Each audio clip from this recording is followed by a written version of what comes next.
Hello साथीहरु नमस्कार स्वागत छ तपाईहरुलाई यो भिडियोमा। यदि तपाईहरुले नयाँ मोटरसाइकल किन्ने सोच विचार बनाइरहनु भएको छ भने यो भिडियो तपाईको लागि अति नै महत्त्वपूर्ण हुनेछ। किनभने साथीहरु आज हामी यस भिडियोमा कुनै पनि नयाँ मोटरसाइकल किन्दा ध्यान दिनुपर्ने महत्त्वपूर्ण 10 कुरा बारेमा हामी छलफल गर्ने छौं। त्यसकारण गर्दा साथीहरु भिडियो कति पनि स्किप नगरिकन पुरा हेर्नु होला। अब आउन सुरु गरौँ कि 10 वटा महत्त्वपूर्ण कुरा मध्येमा पहिलो कुरामा के रहेको छ भन्ने बारेबाट। र पहिलो कुरामा रहेको छ आवश्यकता, जसमा तपाईको आवश्यकता हेर्ने हो। अब यहाँनिर तपाई के कामको लागि किन्ने हो, तपाई कलेजको लागि जानेको लागि किन्ने हो कि अफिस जानेको लागि हो कि अथवा कुनै कामको लागि जाने हो, तपाई खासमा किन्ने उद्देश्य के हो त्यो हेरेर तपाईहरुले बाइक छनौट गर्नुहोस्। तपाईको आवश्यकता हेर्नुहोस् कि तपाईले कस्तो किसिमको किन्दा मलाई ठीक होला भनेर पहिला तपाईको काम हेरेर बाइक छनौट गर्नुहोस्। र अर्को कुरा के छ, अब यहाँनिर के हुन्छ आफ्नो शारीरिक अवस्था हेरेर पनि हुन सक्छ। किनभने तपाईको हाइट कस्तो छ, तपाईको वेट कस्तो छ हैन, तपाईले कस्तो किसिमको बाइक तपाईले राम्रोसँग कन्ट्रोल गरेर चलाउन सक्नुहुन्छ त्यो पनि हेर्नुहोस्। तर बाइकमा हिँड्ने बेलामा लामो दूरी पार गर्नु पर्यो, कहिलेकाहीँ धेरै हिँड्नु पर्यो अथवा कहिलेकाहीँ कच्ची बाटोमा हिँड्नु पर्यो, कुनै बेला अप्ठ्यारो बाटो आउँछ दुवै खुट्टा सजिलै टेक्ने ठाउँ हुनु पर्यो। र सबै कुराहरू हेरेर हामीले चाहिँ ध्यान दिनुपर्छ कि हाम्रो लागि कस्तो आवश्यक हुन्छ, कस्तो किसिमको ठिकठाक हुन्छ त्यो किसिमको एउटा हामीले माइन्ड बनाउनु पर्ने, त्यो किसिमको हामीले छनौट गर्नुपर्ने हुन्छ। त्यसै गरेर दोस्रो इम्पोर्टेन्ट कुरो भनेको मूल्य। अब यहाँनिर तपाईले कति बजेट छुटाउनु भएको छ बाइक किन्नको लागि, कति सम्मको बाइक किन्ने हो। अब यहाँनिर 2 लाखदेखि लिएर त्योभन्दा माथिका रेटमा नेपालमा अहिले विभिन्न कम्पनीका बाइकहरू उपलब्ध छन्। त्यसकारण गर्दा तपाईले कति मूल्यसम्मको बाइक खरिद गर्ने हो त्यो एउटा मोटामोटी एस्टिमेट गर्नु हो। त्यो भन्दैमा अहिले चाहिँ 50% डाउन पेमेन्ट खरिद गर्न पाइन्छ भन्ने त हो, तर चाहिँ एक न दिन पैसा हामीले त्यो तिर्नै पर्ने हुन्छ, किस्तामा तिरिन्छ जे गरी तिर्नै पर्ने हो। त्यसकारण गर्दा कति लाखसम्मको बाइक तपाईहरुलाई किन्ने भनेर एउटा एस्टिमेट बनाउनुस्, त्यसले गर्दा पनि एउटा सहयोग हुनेछ। र अर्को कुरो रहेको छ कम्पनी। अब नेपालमा अहिले चाहिँ विभिन्न किसिमको कम्पनीहरूले बाइकहरू बेचिङ गर्दै आइरहेका छन्। त्यसकारण एकदमै पुरानो कम्पनी हेर्ने भने बजाज, यामाहा, त्यस्तै गरेर टिभीएसका भयो, अनि हिरो, त्यसै गरेर होन्डा भयो हैन, विभिन्न कम्पनीको बाइकहरू थिए। तर अहिले पछिल्लो समय धेरै नयाँ कम्पनी आछन्, तर नयाँ कम्पनीले म्याक्सिमम हेर्ने भने युवा लक्षित छन्। सबै युवाहरू मात्र हेरेर अहिले नयाँ कम्पनी आछन्। त्यो हेरेर तपाईले कुन चाहिँ आवश्यक परेको छ, कस्तो किसिमको कम्पनी तपाईलाई ठीक लाग्छ त्यो छनौट गर्नुहोस्। र कम्पनी छनौट गर्न सक्नुभयो भने चौथो नम्बर कुरा गरौँ इन्जिन। अब तपाईको बाइकको इन्जिन कस्तो भयो तपाईलाई राम्रो होला त। तपाईको यहाँनिर के ख्याल गर्नुपर्छ, बस्ने ठाउँ के हो, तपाईँ पहाडमा बस्नुहुन्छ कि हिमालमा बस्नुहुन्छ कि तराईमा बस्नुहुन्छ। यहाँनिर अब धेरै उकालो ओह्रालो धेरै एकदम अप्ठ्यारो बाटो हिँड्नु पर्यो नि त, पक्कै पनि अलिकति पावर पिकअप बढी भएकै ठुलो सिसीको बाइकहरू किन्नुपर्ने हुन्छ। त्यसकारण गर्दा अब 160 देखि लिएर 200-250 सम्म किन्नुपर्ने हुन्छ।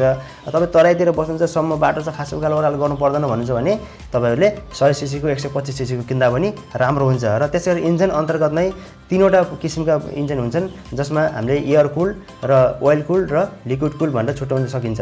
अब यो के हुन्छ भन्नुहुन्छ भने तपाईको बाइक जति महँगो भयो, जस्तै अब सामान्य किसिमको बाइक हेर्नुहुन्छ भने सस्ता बाइकहरुमा एयर कुल हुन्छ, अलि महँगा बाइकहरु हेर्नुहुन्छ भनेपछि ओइल कुल हुने भयो, झन् महँगामा लिक्विड कुल हुने भयो। यहाँनिर के हुन्छ तपाईको बाइकलाई चिसो बनाउने सिस्टमको हो यो कुरा। जस्तै तपाईको बस्ने ठाउँले पनि फरक पार्न सक्छ।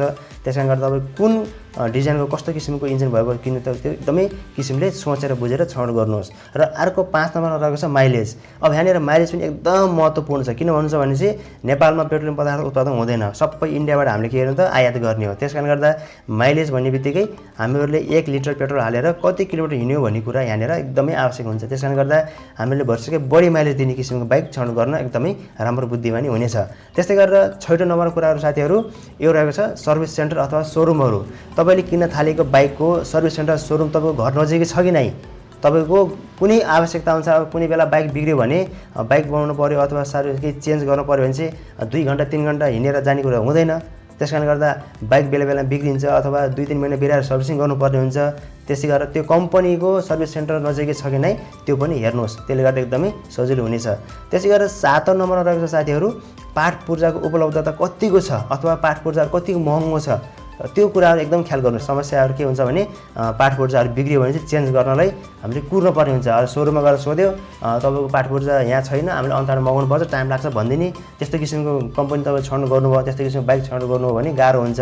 र एकदमै महँगो किसिमको पार्ट पूर्जा भएका कम्पनी छनौट नगर्नुहोस्। किन भनेपछि हामीले बजेट हेरेर किन्छ, तपाईसँग बजेट छ, तपाईसँग त्यही अनुसारको पैसा छ भने त ठिकै हो। तर अलिकति हामीले हेर्ने भने मिडियम साइजको हेर्ने भने चाहिँ अब एकदम महँगो किसिमको पार्ट पूर्जा लाग्ने, महँगो खर्च हुने किसिमका सामानहरू चेन्ज गर्नुपर्छ भने त्यो पनि नगर्नु। एकदमै मिडियम साइजको आफ्नो अवस्था हेरिकन त्यो अनुसार तपाईहरुले पार्ट पूर्जा राम्रो पाउने उपलब्ध भएको र राम्रो मूल्यमा पाइने किसिममा मात्रै छनौट गर्नुहोस्।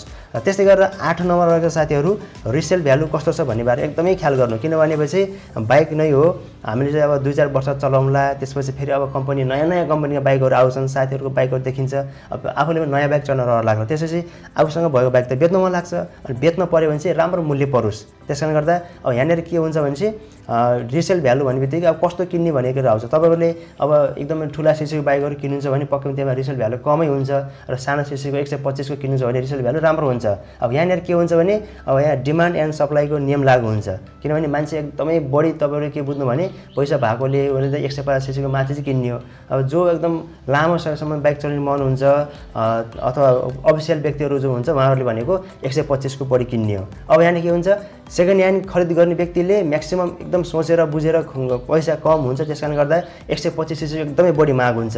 तर बेच्ने मान्छे चाहिँ एकदम कम हुन्छन्, फेरि 125 को किन्यो भने मान्छेले धेरै समयसम्म चलाउँछन्, त्यसकारणले गर्दा त्यहाँनिर यसको मूल्य वृद्धि भएको 125 सीसीको। र अर्को कुरा गर्नु छ कि 150 सीसीको कुरा गर्दा के हुन्छ त, किन्ने मान्छे के हुन्छ त एकदमै थोरै हुन्छ र बेच्ने मान्छे धेरै हुन्छ फेरि।